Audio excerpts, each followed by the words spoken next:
Hello everyone, this is Nitpicking Nerd, and today I want to talk about something very specific which happened in the Orville, and I first have to give a spoiler warning. If you didn't watch the episodes Identity Part 1 and Part 2, please do not watch this video because it will spoil it. So if you did watch those episodes, you know that the Kalons turned out to be the villains of the show, and Isaac was collaborating with them from the very beginning. He did have a change of heart and saved the humans in the episode Identity Part 2, so that was a very emotional moment. That was one of my favorite moments of the whole show. It worked very well and it was very emotional. However, we can also look at the scene in a different light, and I think that makes it even more interesting this way because it raises a lot of philosophical, metaphysical, logical questions that we can discuss and debate, and it's kind of ambiguous, and so that's a good thing because that way we can debate about this specific topic. And so that's why I asked the question, why exactly did Isaac decide to do this? Because maybe it wasn't out of emotions. We know that he constantly says that he doesn't have emotions.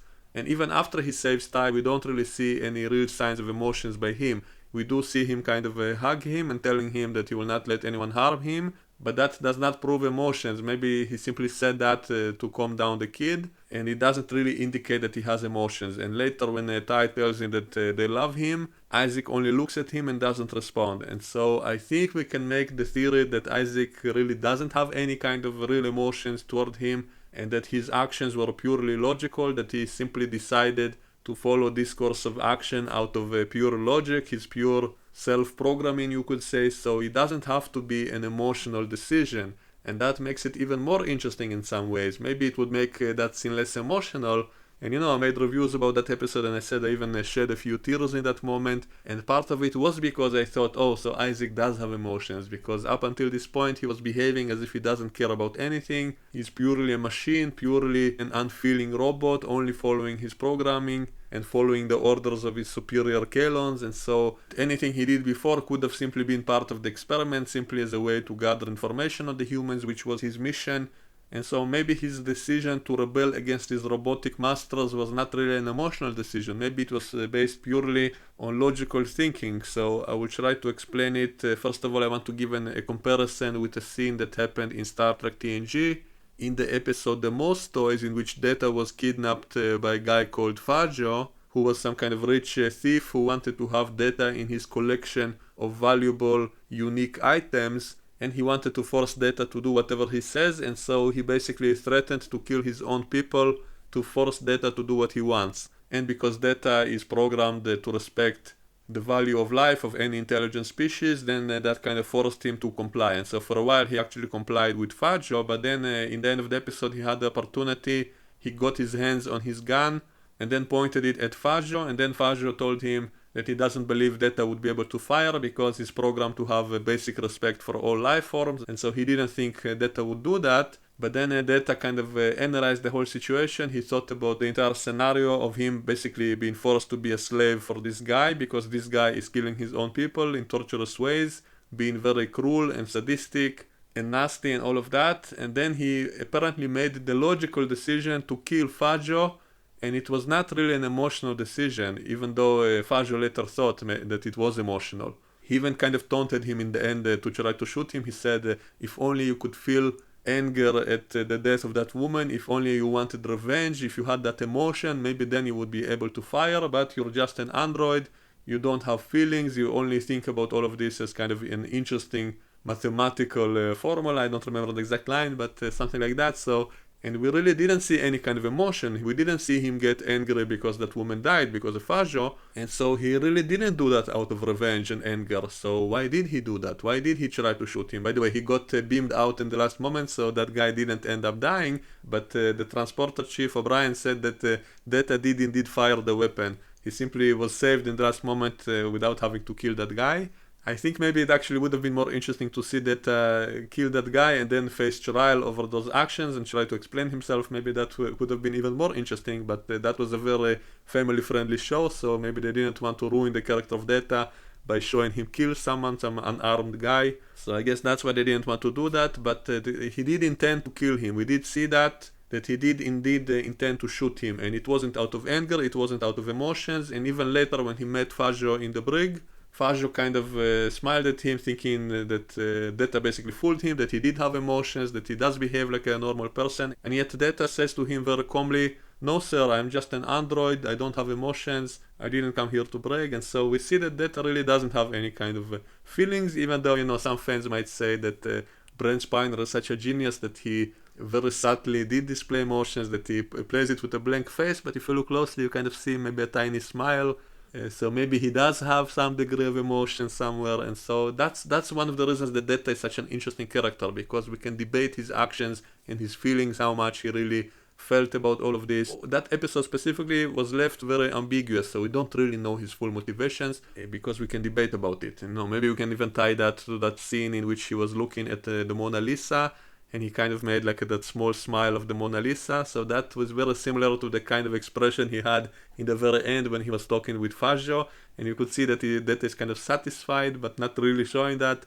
So if you look closely, you kind of see maybe like a tiny smile, but maybe it was because he was imitating the Mona Lisa. And so again, that's another kind of clue that maybe all of this, that he doesn't really have emotions. And so that brings me back to, why did he do it? Why did he decide to kill that guy if he didn't really care emotionally? So why did he do something which is supposedly against his programming? And also later in the series we find out he has some kind of ethical program. So how did that program allow him to do that if it's unethical? Unless the program itself, considering all the circumstances, actually decided that it was the ethical thing to do under those conditions, under those circumstances in which Fazio was killing people and keeping Data as a slave. Maybe under such conditions, when no other option was available, maybe it was the right thing to do, to actually kill him in order to get free and to save all of Fazio's potential future victims, because we see that he's so cruel, he's so sadistic, that he has no problem killing so many people. Then it's very likely that he will keep doing that in the future. So if the only way to stop that was to kill him,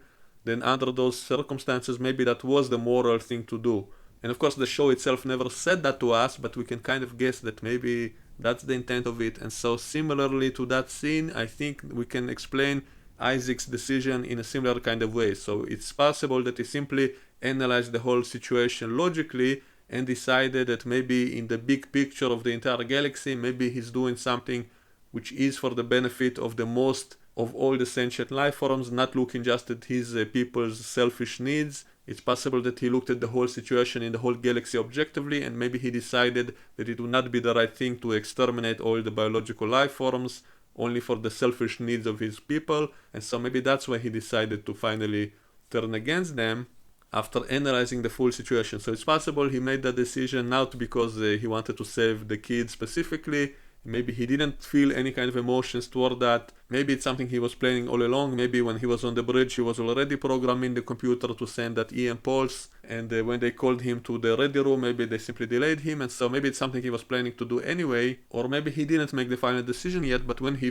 was faced with the final decision of having to personally kill the kid, and he realized how immoral it is, maybe he analyzed the entire situation and decided that it's a very immoral situation overall, not just because he has to kill this specific kid, but also because they plan to commit genocide against the entire galaxy, and because he knew that there is no real logical reason for all of it. So he disagreed with that decision because he lived among humanity and he knows that they're not really a threat to anyone.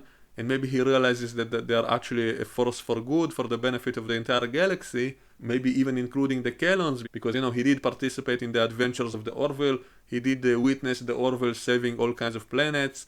Maybe he kind of thinks long term. Maybe he knows that all of these sentient life forms on all these different planets will be able to create more robots in the future. So it's possible he was able to look at the whole situation from a side and not just from the perspective, the narrow vision of the Kelons, their selfish views, and instead looked at the overall galaxy, what would be best for all the life forms, including the Kelons, or maybe other robots or future robots. And so it's possible he simply decided that the best solution would not be to exterminate anyone violently, but instead work with cooperation. So basically he decided that the way of the union, of collaboration of planets, is a better way than the way of the Kelons, which is to exterminate everybody else except themselves. And maybe Isaac realized that that would be a self-defeating strategy, that it would only harm the Kelons in the long term if they exterminate everybody else. And maybe he realized maybe they will lose that battle. Maybe once they start to do that and all the Union unites its forces with other sentient aliens, they will move against the Kelons. So maybe he thought about all of those things, and that all led him to this final decision, maybe even with the thought that it will save the Kelons. Maybe he realized earlier, because there was that scene in which he did try to talk with the primary unit of the Kelons to try to convince him that this is not necessary, and that other guy didn't want to listen to him. So at that point he may have realized there's no way for him to logically convince the other Kelons of it, and so that's why he was forced to act with violence, to do what he realized is the best for everybody in the big picture in the long term. And so I think we can explain Isaac's actions purely logically, purely mathematically, without saying that he did that out of emotion. So it's possible that he did not have any kind of emotions toward the child. He did not really care if the child specifically lives or dies, but he did look at the overall picture, and he realized that there is no real need for that, and maybe he knew that biological life forms are valuable, that they would be beneficial in the big picture for the galaxy, that they might help save the galaxy from other threats, or that they have some use. I remember he even said about Tai specifically that he considers him very clever, and maybe he thought that in the future he might be a very important person, so maybe he will be able to achieve, let's say, technological advancements, or achieve something great with his imagination, maybe something that the Kelons are incapable of, because they are limited with their imagination, unlike humans. And so maybe Isaac was thinking about all of those things throughout these episodes, and all of that led him to that final decision. And so it wasn't really made out of emotion alone, as we, the audience, kind of presumed. We kind of thought, oh, so he loves him, he cares about him. So it's not necessarily the case, and that makes it even more interesting in a way.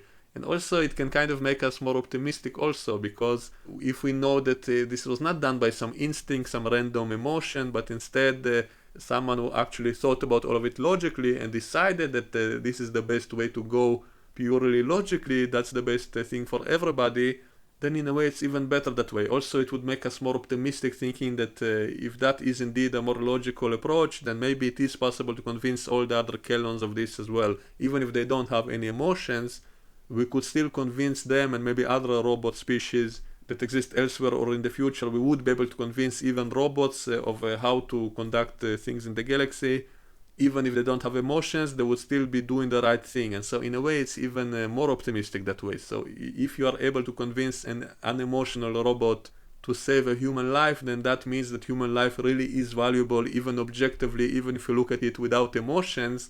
Even an uncaring, unemotional machine would still decide that it is worthwhile to save a human life. So in some ways it's even better that way. And also all of this being so ambiguous is much more fun to think about and to debate about, and so in some ways it's even better that way. So now when I look at that scene, I think to myself, it might not be so cut clear case, maybe it's not emotional at all, and even metaphysically speaking, philosophically speaking, it's more interesting that way, to think that maybe even objectively the preservation of biological life is valuable to some unemotional machine. In some way it's even more flattering that way.